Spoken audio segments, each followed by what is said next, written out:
নমস্কার বন্ধুরা, আজ আমি তোমাদের ফুলফল ভাজি দেখাবো। কড়াই গরম হয়ে গেছে, এতে দেবো সাদা তেল।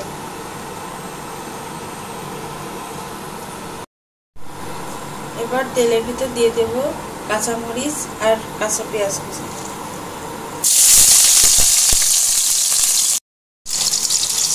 এবার দিয়ে দেবো তেজপাতা, স্বাদ মতো লবণ।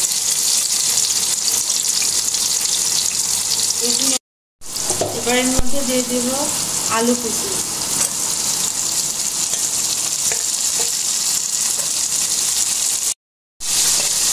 এরপর দিয়ে দেব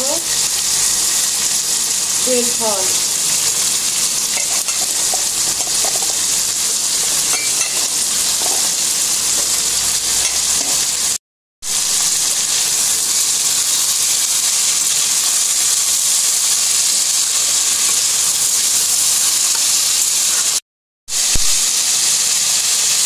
এখন দিয়ে দেবো হলুদ। ভালো করে মিশিয়ে নেব।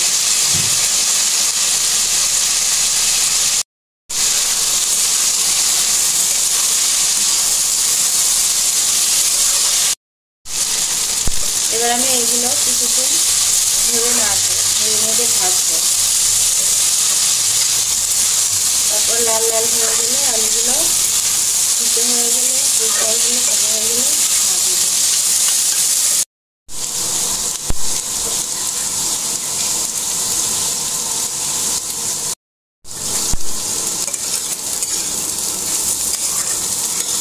এইভাবে নাড়তে নাড়তে এবং লাল লাল হয়ে গেছে।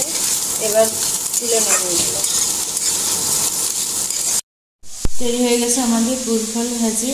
যে ভিডিওটা যদি আপনাদের ভালো লাগে অবশ্যই লাইক, শেয়ার এবং কমেন্ট করে জানাবেন এবং চ্যানেলটি অবশ্যই সাবস্ক্রাইব করবেন।